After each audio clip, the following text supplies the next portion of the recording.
کوم کسانو له زکات ورکول ناجائز دي. یو کافر له زکات ورکول ناجائز دي. چې کوم انسان مسلمان نیوي کافر وي، چې هر قسم کافر وي، هغه له زکات نشي ورکولی. دویم چې کوم انسان صاحب نصاب مالدار وي، هغه له زکات نشي ورکولی. صاحب نصاب تاسو ته مخکې ویلې شوي دي چې کوم انسان باندې به زکات فرض کیږي، دا درته ځان له ویلې شوي چې کوم انسان سره 52.5 تولی چاندي وي، یا د دې مطابق سره نقدي روپۍ وي، یا د دې مطابق سره د کوم ملک کرنسی وي، یا د دې مطابق سره تجارتي مالونه وي، تقریبا 50-60,000 روپۍ نن سبا جوړیږي. د دې مطابق چا سره پیسې نو دې ته شریعت کې مالدار وي.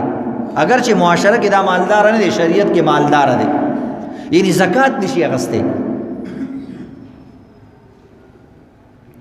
او دا بخبل زکات ورکي. بعضی کسان داسې وي عزتمند هغوی سره نقدي روپۍ نه وي، خو خپل کور یې وي، موټر یې وي، په کور کې ورسره د ضرورت نه زیات څیزونه هم د 50-60,000 لک 2 روپو پراته دي، دلم زکات نه دي ورکول پکار. اگر چې د باندې خپله فرض نه دی، ځکه د سره نقدي روپۍ نشته، چاندي سونه نشته، دا هم زکات نه ورکوي، خو دله به هم بل کس نه ورکوي ځکه ضرورتمند نه دی. دریم نمبر عزتمند اصول او فروع له زکات نه ورکوي. اصول من تانه چې ته چې د شانه پیدای، او فروع ویل کېږي د تانه څوک پیدای. ته چې د چانه پیدای نو یو مور ده، بیا د مور ده، بیا نیا ده، بیا غوره نیا ده، پلار دی، د پلار دی، د هغه پلار دی، دې ته ویل کېږي نیکه. دو قسمه نیکان وي، د مور د طرف نه وي که د پلار د طرف نه وي، د دوی نه ته پیدای، دوی له به زکات نه ورکې. اگر چې بره پورې نیکه دي وي، څلورم پنځم نیکه دی، دغه رنګې د مور د طرف نه دی مور ده، د پلار د طرف نه دی مور ده، چې په هر نمبر کې وي هغوی له به زکات نه ورکې. ځکه د دوی د زکات چې ورکې نو دا خو داسې شو لکه پیسې چې سړی راوالي د یو جب نه او بل جب کې کېږي، دا خو تا واپس خپل کور کې خرچ کړي. نو د دې وجې نه او د دوی خو به اسم خرچته کې، نو دا پیسې خو واپس تا جب ته راځي، نو ګویا کې تاسو اسم ورنه کړه. او دغه رنګې چې د تا نه پیدا وي، لکه ستا زوی، ستان وسې، کړوسې، کودې، پردې، چار یو وي. دغه رنګې نوسۍ که د لور د طرف نه وي، که د زوی د طرف نه وي، چې هر نمبر کې وي، هغوی له به زکات نه ورکوي، ځکه هم ستا خپل بدن دی، تن دی، نو دوی له به نه ورکوي. البته په رشتو کې رونه او خویندې داسې دي چې هغه تا سره په دغه مال کې شریکې نه، یو حصې د سره نه وي، هغوی له ورکولی شي، ځکه د هغوی نه ته پیدا نه او نه تا نه پیدا دي.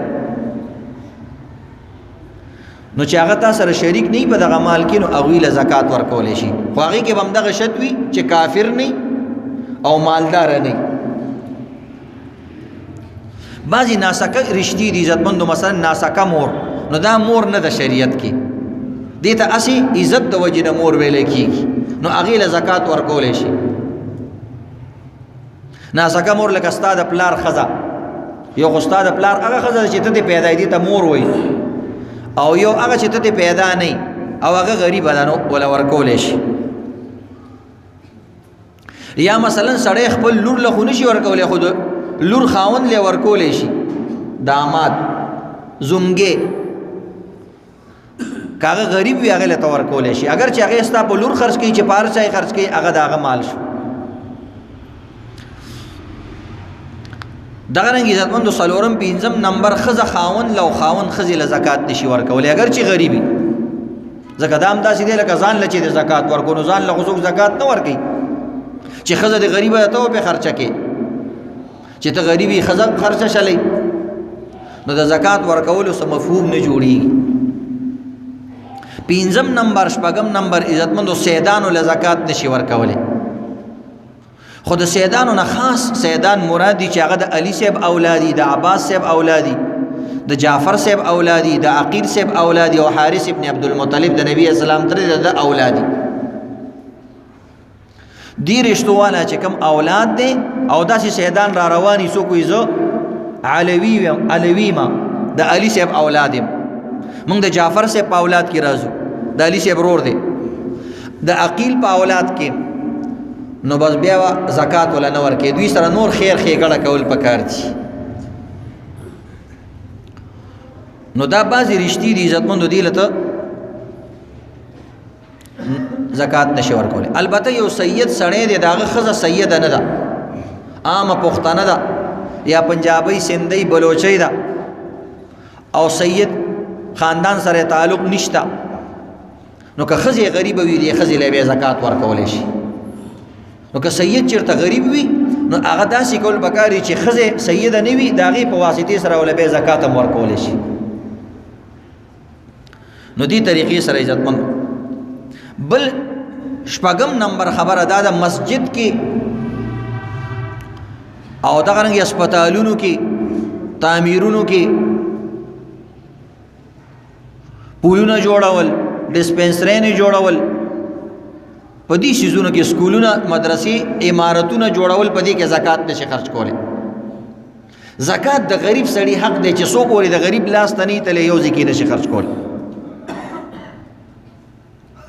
نو جمعات جوړیږي نور پیسې پکې ورکړه، مدرسه جوړیږي نور ورکړه. البته مدرسه کې طلبا دي خوراک کوي، مدرسه کې پیسې ځکه خلک ورکوي، هلته خو افراد اوسېږي، استادانی طلبای. جمعات عزتمندو دې تعمیر کې د زکات روپۍ نشي ورکولی. اسپتال جوړیږي ډېر بهترین اسپتال دی خو د زکات روپۍ نشي ورکولی. ډېر اسپتالونو کې خلک روپۍ ورکوي، وایي د خلکو په کار به راشي، نه زکات روپۍ به هغې کې نه ورکوي، نفلي صدقه پکې ورکولی شي.